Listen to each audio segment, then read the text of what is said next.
My son banned me from his wedding, but had the nerve to send me a bill for $90,000 to pay for his fancy party and trip to Paris. He even wrote, "Be thankful I let you help." I just smiled, feeling my sadness turn into something stronger. His perfect dream wedding would become his worst nightmare. Before we start, please hit that subscribe button for Granny's voice and tell me in the comments where you're watching from. We might give you a shout out in our next video. Today's special shout out to Yvette Turner from Washington, D.C. Now let me tell you what really happened. I sat in my small kitchen in Denver, the morning sun shining through my old curtains. The big envelope came yesterday, thick and white with my son Marcus's neat writing on it. I thought it was finally my wedding invitation. After months of him not talking to me, my fingers touched the sealed part. A tiny bit of hope filled my heart even though everything had been so hard. I opened it carefully, thinking I'd see a pretty card telling me the date and place. Maybe a note asking me to help him get ready, like we used to joke about when he was little. But no invitation came out. Instead, a bunch of papers fell onto my table. Bills, lots of them, adding up to $90,000. My eyes read each line carefully. $60,000 for renting a big castle in the mountains near Denver, with beautiful gardens and shiny lights hanging everywhere. $25,000 for food and drinks, including fancy wine from faraway places and special cakes. Another $5,000 for their honeymoon room in Paris, with a view of the pretty tower. And at the bottom, a note written by Marcus himself. "Mom, after all the problems you caused our family, be happy that I'm letting you help pay. This is your part. Send the money fast. Sarah and I are counting on it." I stared at those words, the paper feeling cold in my hands. Problems. What problems was he talking about? The same problems he yelled at me about during our last big fight, when he blamed me for not making enough money at my teaching job, for the simple life we lived after his daddy left us when Marcus was 10. My hand shook a little as I put the note down, the numbers getting blurry for a moment. Next to me on the table was a picture of young Marcus, missing his front teeth and smiling big from his soccer game. His small hand holding mine tight. How did that sweet boy turn into this man who wanted my money but didn't want me at his special day? First I felt shocked, like someone poured cold water on me. I crushed the note in my hand, the paper making crackling sounds like dry leaves. But then I smoothed it out again, laying it flat on the table. No, I wouldn't let anger make me do something stupid. I pushed my chair back and stood up slowly, my old knees making little popping sounds. The kitchen felt smaller somehow, the walls closing in with memories of all the dinners I made for just Marcus and me. I walked to the sink and splashed cool water on my face, but it didn't make the hurt go away. Marcus thought he could push me out of his life while taking my savings, the money I saved by working extra hours teaching kids, by not buying nice things for myself after his father left us in 2018. He called me once after the divorce, his voice cold and mean. "You should have tried harder, Mom, for all of us." I came back to the table and picked up my mother's old ring, a family treasure that had been passed down for many years. It sparkled softly in my palm, reminding me that families should stick together no matter what. But Marcus had broken our family bond, hadn't he? He banned me because Sarah whispered that a simple school teacher would embarrass them in front of their rich friends. I smiled then, but it wasn't a happy smile. It was the kind of smile that comes when hurt turns into something much stronger. I put the bill to the side, folding it neatly, and felt a spark light up inside me. A plan started forming in my mind like puzzle pieces coming together. I looked at the bill again, its big numbers making fun of me. The anger slowly went away, replaced by clear thinking. If Marcus thought he could trick me, he was wrong. I knew arguing with him face to face wouldn't work. He'd just ignore me like always. But I could find out information, look for weak spots in their perfect plan. My old computer sat on the kitchen counter, dusty but ready to help. Time to discover what they were really up to. That spark stayed with me as I looked at the photo again, picking it up this time. Marcus's young face looked back at me, innocent and full of dreams from a day at the park when he was 9. He had climbed into my lap during a scary thunderstorm, hiding his face against my shoulder while rain hit our car windows hard. "Don't worry, Mom," he had said, his voice quiet and muffled.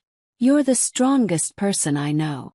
I had held him close, promising to always protect him, just like his father used to watch us with that warm smile before everything changed. I walked around the kitchen now, the old wooden floors creaking under my feet. The smell of this morning's coffee still hung in the air. Those memories came rushing back without warning, weekends teaching him to ride his bike in the neighborhood, his laughter echoing as he finally got it right. We had been unbreakable then, just the two of us against the world. But after the divorce, everything changed. Marcus was 22, already working at a big computer company, and he started pulling away from me. "You let Dad leave, Mom," he accused one night over the phone in 2019, his voice full of anger and blame. If you had been a better wife, maybe he would have stayed. I had swallowed the pain, reminding him about the fights, the times his father came home late smelling like another woman's perfume. But Marcus didn't want to listen. He only saw my mistakes, our small apartment, my regular teaching job that he thought wasn't good enough. Last Easter had been the final straw. I had driven to their fancy apartment downtown, carrying homemade cookies like I used to make when he was little. Sarah had barely looked up from her phone, whispering something to Marcus that made him roll his eyes. "Mom, we're on a special diet now," he had said, pushing my cookies away. And honestly, showing up without calling first is really awkward. I had left early, the drive home a blur of streetlights, feeling like an old relic in their shiny new world. Now this bill. It was the final insult, demanding I pay for their party while they pushed me aside like garbage. My hands made fists at my sides as I stopped by the window, watching leaves blow across the yard. The anger built up inside me, a steady fire replacing the sad memories. How dare he treat me like I was worthless, then expect me to be grateful for the chance to pay his bills? I wasn't going to be the victim anymore. Not today, not ever. I had raised him by myself after his father left, given up vacations and nice things to give him a good start in life. And Sarah, with her expensive purses and social media posts, helping him be so greedy and mean. No, this betrayal needed consequences. I promised myself then, silently but with all my heart, to turn their perfect day into a lesson they would never forget. Rain started tapping against the window, matching the storm building inside me. I turned away from the window, my determination getting stronger like steel. A tiny doubt flickered. Was I too old for this fight? But I pushed it away. Standing up for yourself isn't about age. It's about keeping your dignity. With that thought, I reached for my computer, its cool surface grounding me as I got ready to dig deeper into their plans. The computer hummed to life as the room got darker, its screen casting a blue glow across my messy table. I settled into my chair, the rain now drumming steadily outside, and opened the internet with determined clicks. Marcus's social media was private, but Sarah's wasn't. She loved showing off their life to everyone. I scrolled through her posts, each one making me feel worse. "Can't wait for our dream wedding at Mountain View Manor. Living our best life." The date jumped out at me. December 12, 2024, just a few weeks away. Pictures showed the fancy place. Its big ballroom decorated with fake setups, chandeliers sparkling like diamonds. I sipped from a cup of cheap tea I had been saving for special occasions, its bitter taste helping me focus better. It was time for action, not feeling sorry for myself. I wrote notes on a piece of paper. Venue Mountain View Manor, $60,000 rental. Caterer, Elegant Eats. Bragging about farm-fresh food for 150 guests. Photographer. Some expensive professional named Katie Moore. Her portfolio linked in Sarah's comments. Amazing photos coming soon. Sarah had written with heart emojis. I argued with myself in my head. Should I talk to Marcus directly? No, that would just give him the satisfaction of dismissing me again. Better to work from the shadows, make him feel like he was losing control of everything he feared most. Tab after tab opened on my computer. Wedding planner Jennifer Walsh's website. Her bio talking about perfect events for picky clients.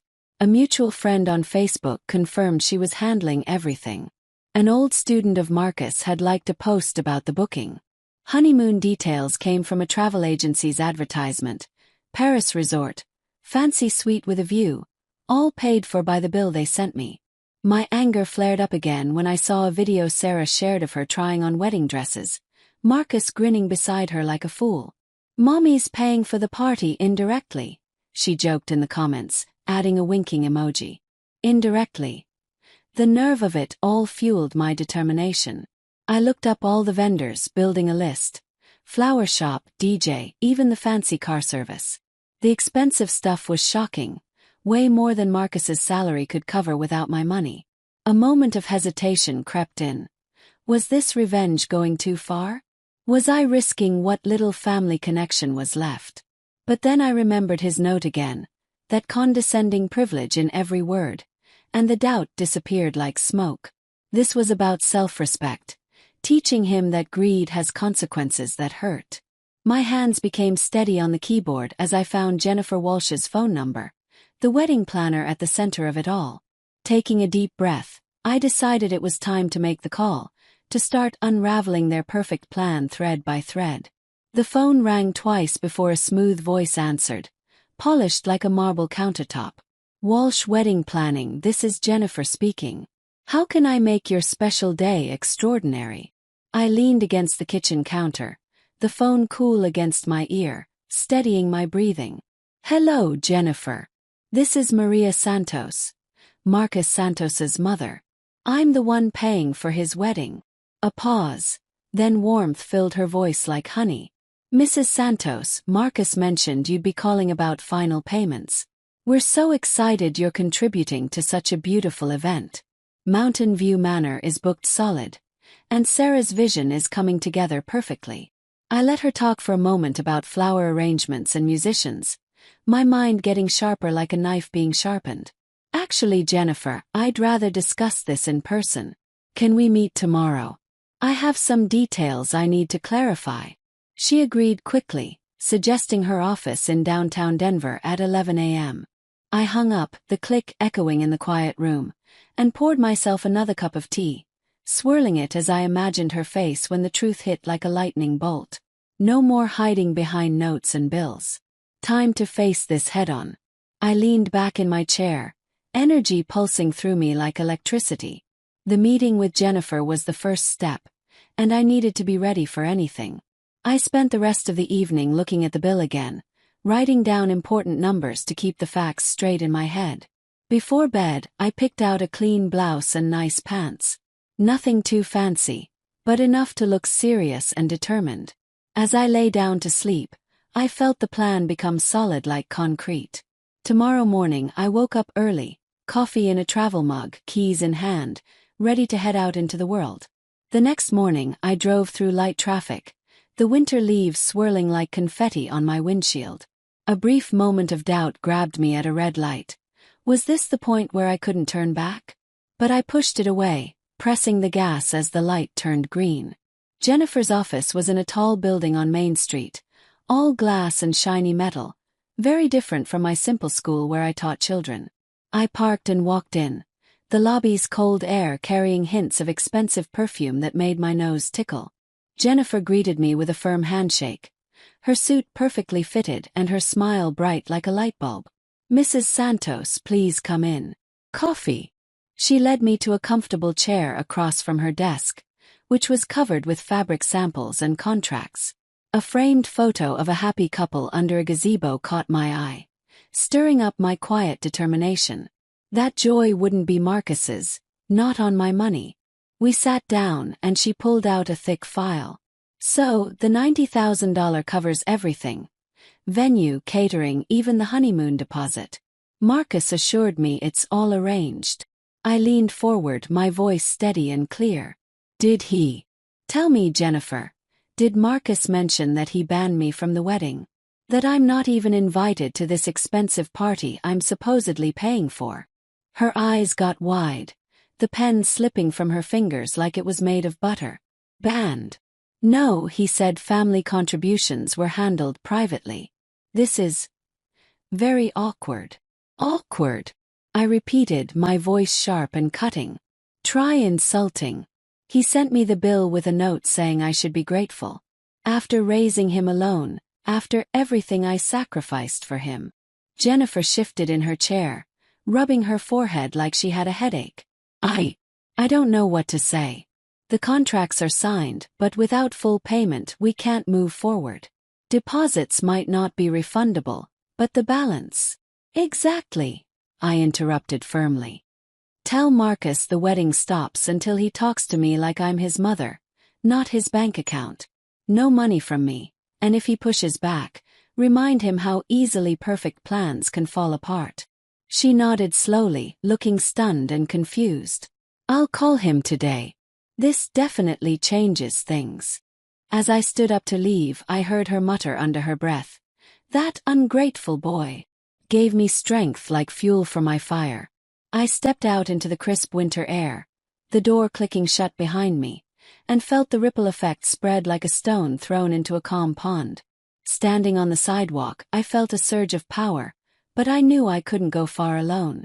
Jennifer was just the beginning. Marcus wouldn't give up easily, and I needed people I could trust to be my eyes and ears. Rosa's name came to my mind. My neighbor who knew Marcus better than most. In my car I checked my phone. No missed calls yet, but the quiet wouldn't last long. As I drove onto the highway toward home, my thoughts turned to finding allies. Looking through my contacts, I stopped at Rosa's name, a friendship that had lasted for years. Rosa's daughter had been Marcus's friend growing up, but he had ditched her when his ambition took over. A quick memory flashed, Rosa at my kitchen table after Marcus graduated, sharing coffee while our kids played in the backyard. That boy's got potential, she had said, but watch out for his pride. I called before doubt could settle in my mind. Rosa, it's Maria. Been too long. How are you? Her voice came through surprised but warm. Maria. Goodness, yes. How have you been? Is everything all right? Not exactly, I admitted honestly. Marcus is getting married, but it's complicated. Can we meet? I need your help, and I heard you've been working as an event coordinator with photography skills. She chuckled, but it sounded sad. Word gets around in this neighborhood. Sure, honey. The old diner on Broadway in an hour. I agreed, hanging up as I pulled into my driveway. The house felt less empty with purpose filling every room. An hour later, I sat at a corner table in the diner, the smell of fresh apple pie mixing with the sound of coffee cups clinking. Rosa arrived looking older than I remembered, with kind eyes that had seen a lot of life and a camera bag hanging from her shoulder. We hugged warmly, her embrace steady and comforting. Maria, you look tired. I'm sorry about the divorce. Your ex-husband was never good enough for you. Thanks, Rosa. Call me Maria, please. I slid her a coffee. Marcus banned me from his wedding but sent a bill for $90,000. I'm not paying and I'm fighting back. Her face got hard and angry. That sounds exactly like him. He dropped my daughter years ago when she wouldn't lie on a job application for him. Said she was holding him back with her small-town values. I nodded, feeling the pain gently. I've heard similar stories. He's used people his whole climb to success. Oh yes, Rosa said, leaning closer, her voice full of old hurt. In college, he copied my daughter's project ideas and claimed them as his own. When she confronted him about it, he completely ignored her calls and texts. Sarah is just like him. All about looking good to other people. We made plans over coffee refills. She would take pictures of the wedding from outside the venue, capturing any chaos with photos and videos, ready to use them if we needed leverage later. A mutual friend waved from the counter. Old Mrs. Chen from our neighborhood, bringing back a funny memory. Remember when you and Marcus filled her mailbox with fake snow in August? Rosa smiled, but it faded quickly. Those days are long gone. He's completely changed. So have I replied firmly. But this partnership between us, it's real and it's strong. We separated with a firm handshake, ideas spinning in my head like steam from our coffee cups. What if we need more recordings and documentation? I asked, the question hanging in the air as she nodded thoughtfully. Come by my place tonight, I suggested with growing confidence. Bring whatever equipment you have, and let's start preparing for real. Rosa grinned, her eyes sparkling with excitement and determination. Deal, Maria. I'll be there at 8 o'clock sharp. That question echoed in my mind as I drove home, rain starting to tap on the roof again like tiny fingers. By evening, I had texted Rosa to come over, unable to wait any longer. She arrived at my door with a toolkit in hand, the heavy downpour turning the porch light into a soft, hazy glow. Ready to level up our game, she said, stepping inside and shaking the rain off her coat like a wet dog. We moved to the living room where I cleared space on the coffee table. Dim lamps cast long shadows across the faded rugs, and I handed her a steaming mug of hot chocolate, its steam curling upward like a promise of better things to come. Show me how to protect myself. Recordings, cameras, everything I need to know. Rosa unpacked her gadgets carefully. A small voice recorder, hidden cameras, even apps for keeping track of phone calls. First, the legal basics, she explained, her voice steady and teaching-like. In Colorado, one-party consent for recordings means you can record your own conversations. Hit this button mid-call. I practiced on a pretend setup, her demonstration showing me tactics Marcus might try to use against me. Making me feel crazy, blaming me for things that weren't my fault. Like when he blamed you for his father leaving, Rosa said softly, her voice full of understanding. I remember you working 2 jobs to pay the bills after the divorce. He chose to ignore that sacrifice. The words hit me hard, pulling up a painful memory. Marcus as a teenager after his father left, yelling at me and calling me weak while I buried my sadness in work and taking care of him. I shared the memory briefly, my voice catching with emotion. He deserved better from both his parents. You gave him everything, Rosa replied, her tone gentle but firm. I owe you 2. When my husband left, you let my daughter stay here for weeks, helped her with homework. We raised our mugs quietly, toasting to justice instead of revenge. She walked me through camera placement, showing me the best angles. Point it here toward the door. It catches faces clearly. I tested one device, the video feed coming through crystal clear on my phone. A surge of strength rose inside me as the image became steady and sharp. But as the device hummed quietly, a new thought entered my mind like an unwelcome visitor. What if Marcus called tonight? I could sense the shift in my emotions, and Rosa noticed it too. Marcus didn't call that night, but I knew the silence wouldn't last much longer. The next day passed with intense waiting and preparation. I checked my phone constantly, tested the cameras multiple times, and took a long walk around the neighborhood to calm my nervous energy. Every car that drove by made me jump, thinking it might be him coming to confront me. By evening, I was on edge, my nerves stretched tight like guitar strings, when the phone finally buzzed loudly on the table, his name flashing on the screen like a warning. The device hummed softly in my hand, its small green light glowing steadily, when my phone started buzzing on the table, cutting through the evening quiet like a sharp knife. I was in the middle of making dinner, the stove just starting to sizzle with onions, steam rising up in lazy spirals. The screen lit up bright, Marcus's name in bold letters. I let it ring and ring, watching the vibrations make the phone dance across the wooden surface. A cold breeze from the window matched the tension growing in my stomach like a knot. It went to voicemail, then buzzed again right away. Sarah this time, her name appearing like a bad omen. I ignored that call too, stirring the onions as the smell of cooking food filled the air, the scent grounding me as I remembered Rosa's advice. Record everything. Their words will become your weapons. A few days had passed since our training session, filled with quiet preparations. Installing apps, testing camera angles around the house, even taking peaceful walks around the neighborhood to clear my head and think clearly. But now the storm was finally breaking, notifications piling up like snow, 3 voicemails waiting, texts flashing urgent messages. I sat at the kitchen table, the dim overhead light casting dancing shadows on the walls, and played the first voicemail, my finger hovering over the button before pressing it with determination. Mom, it's Marcus. There's been some kind of misunderstanding with the payments. The wedding planner called and said you're pulling out. Call me back right away. We need to fix this mess. His voice started calm and controlled, but an edge crept in like gravel scraping concrete. I played it again, noting the panic bubbling underneath his words like water about to boil. Misunderstanding, as if his bill and ban were just accidents or mistakes. The second voicemail came from Sarah. Maria, it's Sarah.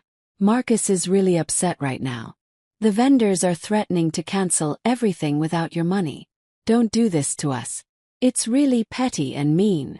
Her tone was clipped and superior, like she was scolding a naughty child.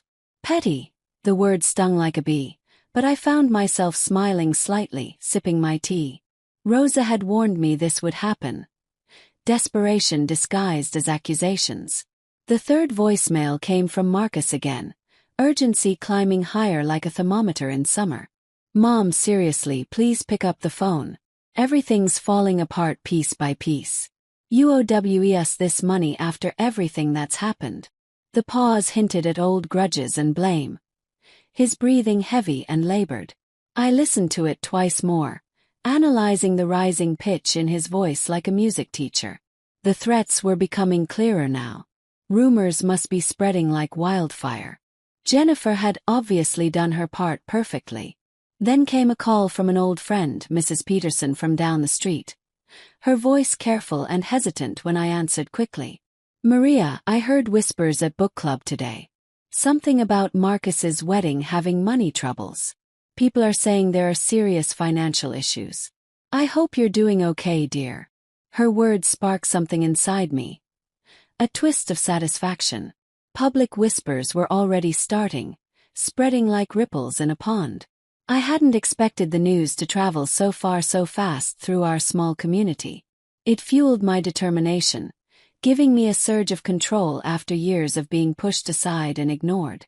But as I set the phone down carefully, another voicemail notification pinged in with a sharp sound.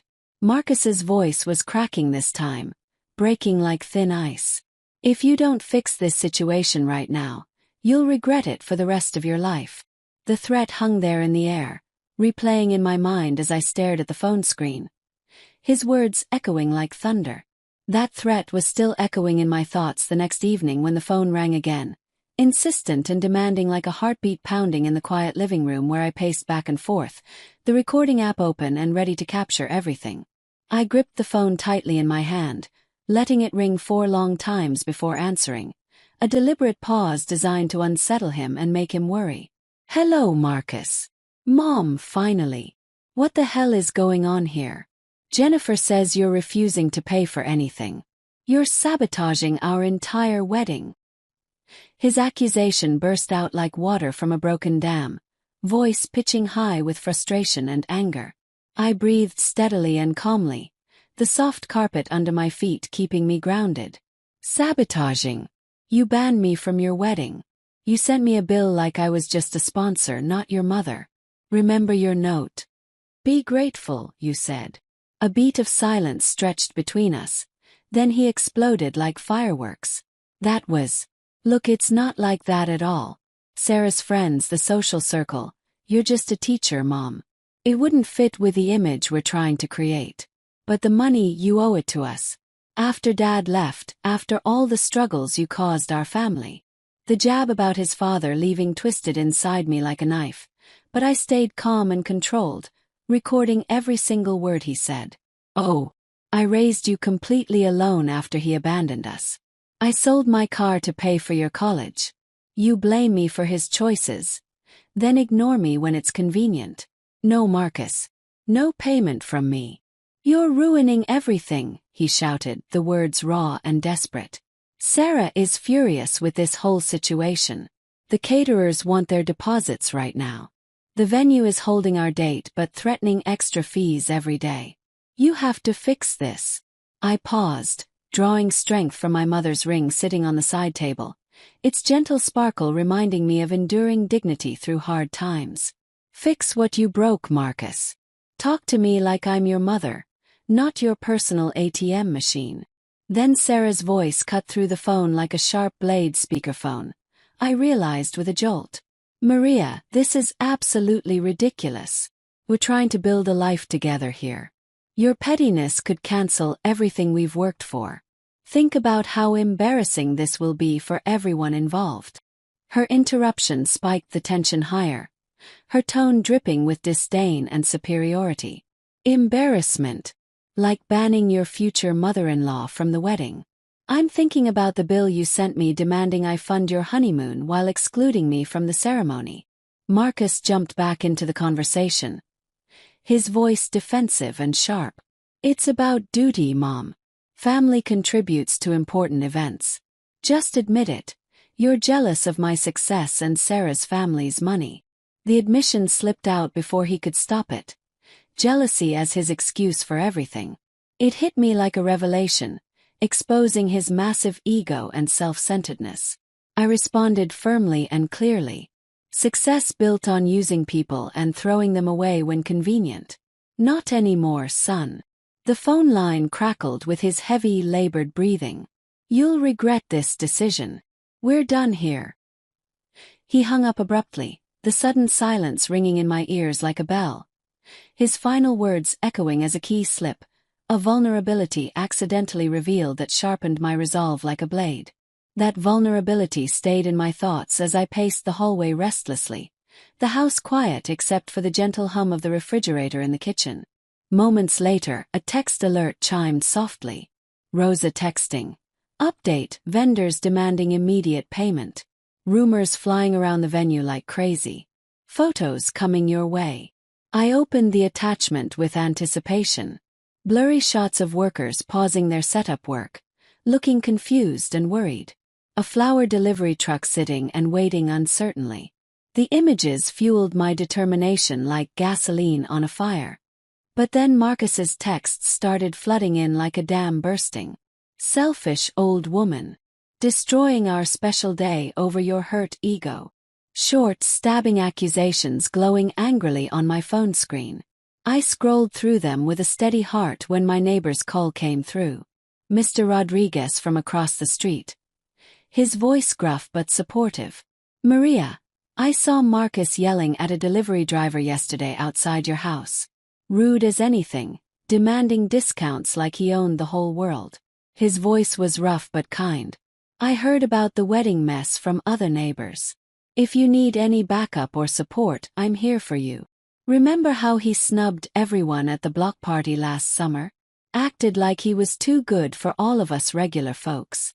I leaned against the wall, phone pressed to my ear. Thanks, Rodriguez. What exactly happened with the delivery driver? He chuckled, but it sounded dry and humorless. Guy was dropping off something, invitations or flowers, I think. Marcus screamed at him about a tiny wrinkle in the packaging, saying, Do you know who I am? Sarah just stood there watching like she enjoyed the show. Folks around here are talking, and vendors are pulling out left and right. The story painted Marcus's arrogance in vivid detail, a perfect example of his treatment of me and everyone else. I appreciate you telling me this, Rodriguez. It keeps me going strong. No problem at all, Maria, he replied, his voice warm and genuine. You've got this whole community behind you. He doesn't have anybody. We hung up, and I immediately texted Rosa back. More evidence from neighbor. Marcus is alienating everyone around him. Her reply came instantly. Perfect. Escalation happening fast. Wedding preparations completely falling apart. But as I set the phone down on the table, a new text from an unknown number popped up on my screen. Maybe a vendor hinting at deeper trouble brewing. Mrs. Santos, regarding wedding cancellation fees. The words trailed off ominously, spiking a fresh wave of urgency through my body as the ticking clock on the mantel seemed to count down to something big and inevitable. The gray light of dawn crept through my curtains on December 12, 2024, the wedding day, as snow began to fall against the window panes like tiny white dancers. I had woken up early, that ticking clock from last night still echoing in my ears like a drumbeat, reminding me of all the urgency that had built up over the past week. Those days had slipped by in a steady rhythm of quiet watching, monitoring updates from Rosa, ignoring the increasingly desperate texts from Marcus, even taking long walks in the crisp Denver air to steel my nerves against any wavering doubt that tried to creep in. Now, as I checked the weather app on my phone, forecasts of heavy snowfall mirrored the storm I had created, a symbolic blanket covering up all the pretenses and lies. I made coffee, the rich smell filling my small kitchen like a warm hug, and settled at the table with my phone ready for updates. Rosa's first text came at 7:30 a.m. sharp. At the venue now. Vendors arriving. Or not arriving. Photos coming soon. I sipped slowly, the mug warming my cold hands as images started trickling in throughout the morning. Florists loading their vans back up after unloading only half the flower arrangements, their faces looking frustrated and worried under big umbrellas.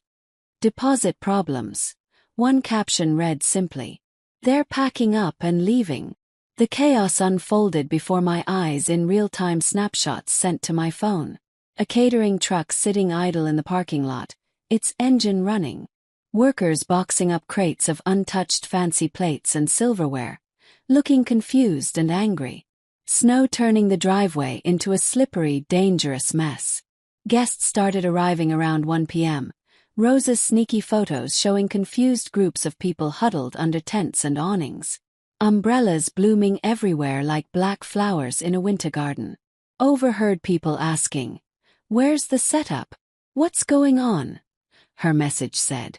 I ignored a constant stream of calls from Marcus, my phone buzzing like an angry bee trapped on the kitchen table. Voicemails piled up one after another. I played just one, his voice completely frantic and desperate. "Mom, send the money right now. Everything's falling apart around us. The venue managers are threatening to shut down the whole thing."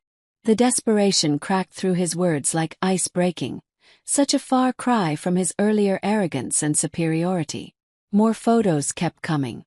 The grand ballroom only half decorated, chairs scattered around randomly with no organization. No sign of the fancy musicians anywhere. Then came a photo that twisted something deep inside my heart. Sarah in her beautiful white wedding dress, her face completely crumpled with tears, snow streaking down the venue windows behind her like frozen tears from heaven. Doubt flickered briefly in my mind like a candle in the wind. Was this too cruel, turning their special day into a public disaster? But then I remembered the bill's condescending tone, the ban that cut deeper than any winter cold, and my doubt melted away like snow in spring, replaced by quiet satisfaction. Justice isn't always gentle or kind. By mid-afternoon, Rosa reported, guests milling around aimlessly, some already leaving early. Rumors spreading like wildfire. Family feud over money. I paced around my small living room, snow drumming steadily against the windows, imagining the humiliation unfolding miles away at that fancy venue. Another voicemail from Marcus, his voice now completely pleading and broken. "Please, Mom, just wire the money. Guests are actually laughing at us. Please help us." A guest's whispered comment came through in Rosa's audio clip. "This is a complete disaster. Such poor planning and organization." The snowfall got heavier and thicker, sheets of white blurring my view of the yard, as if nature itself was helping with this reckoning and justice. But then my phone rang again, Marcus's name flashing on the screen like a desperate beacon. His voice right on the edge of complete breakdown when it went to voicemail one more time. That mid-ring plea hung in the cold air as I let it roll to voicemail once again. The sound was suddenly swallowed by loud, insistent pounding on my front door, heavy and urgent amid the swirling snowstorm outside. Snow was piling up on the porch steps, creating little white mountains, when I approached slowly and carefully, peering through the peephole. Marcus and Sarah stood there, both completely disheveled in formal clothes under hastily thrown winter coats, hair wet from melting snow, faces pale and drawn like ghosts. I opened the door just a crack, cold air and snowflakes spraying inside. "What are you doing here at my house?" Marcus pushed forward desperately, melting snow dripping from his sleeves onto my entry rug, forming a puddle like unwelcome tears. "Mom, please let us in. The wedding is completely ruined. Vendors left. Guests scattered in the snow. It's become a joke now. Sarah huddled behind him like a lost child, her makeup completely smudged, her beautiful wedding dress peeking out absurdly from under her heavy coat. Maria, please just wire the money right now. We can still salvage something from this mess. I stepped aside reluctantly, closing the door against the howling wind and driving snow. They stood there dripping in my warm hallway, the familiar scent of my home clashing sharply with their desperation and panic. Salvage what? After banning me and treating me like a bank account instead of your mother. Marcus ran his hand through his wet, messy hair, his voice finally breaking completely. It was a terrible mistake. Sarah's idea about the image, but now everything's collapsed. Help us, Mom. For old time's sake, please. I crossed my arms, steady despite the emotional pull tugging at my heartstrings. A memory flashed. Marcus as a teenager after his father left, blaming me for being weak while I buried my grief in work and caring for him. Strengthened my resolve. Old times. Like when you blamed me for Dad leaving, ignored me unless you needed money. Sarah stepped forward, her voice shaking for the first time, vulnerability cracking through her usual superiority. We didn't mean it like that. It's just the stress of everything. The honeymoon's already booked. Deposits are lost. Please think of our future together. Think of your future. I echoed, my voice calm but pointed like a sharp knife. Would you even value me without my wallet? Answer me that honestly. Marcus hesitated, his eyes darting around nervously. Of course your family, Mom. But success requires certain standards. Please just transfer the money and we can work everything else out later. That admission, standards over family bonds, hung heavy in the air, exposing the shallow foundation of their love. No, Marcus. This is what consequences look like. Greed and disrespect have a price. He fell to his knees then, voice rising desperately. You're destroying our lives. Guests are whispering and laughing. Vendors are mocking us publicly. Fix this for your son. Sarah clutched his arm, whispering urgently, but I shook my head firmly. Go home. Learn from this painful lesson. As I moved toward the door to show them out, Marcus's final words tumbled out, raw and broken. Wait, Mom. Sorry. I truly regret everything, the bill, the ban, all of it. The snow roared outside like nature's applause, and I closed the door on them gently but firmly, their footsteps retreating into the storm as his regret lingered in the air like an echo of hope for the future. If you enjoyed this story of a mother's justice, please like this video, subscribe to Granny's Voice, and share your thoughts in the comments below. Let me know if what I did was right. Thank you for listening.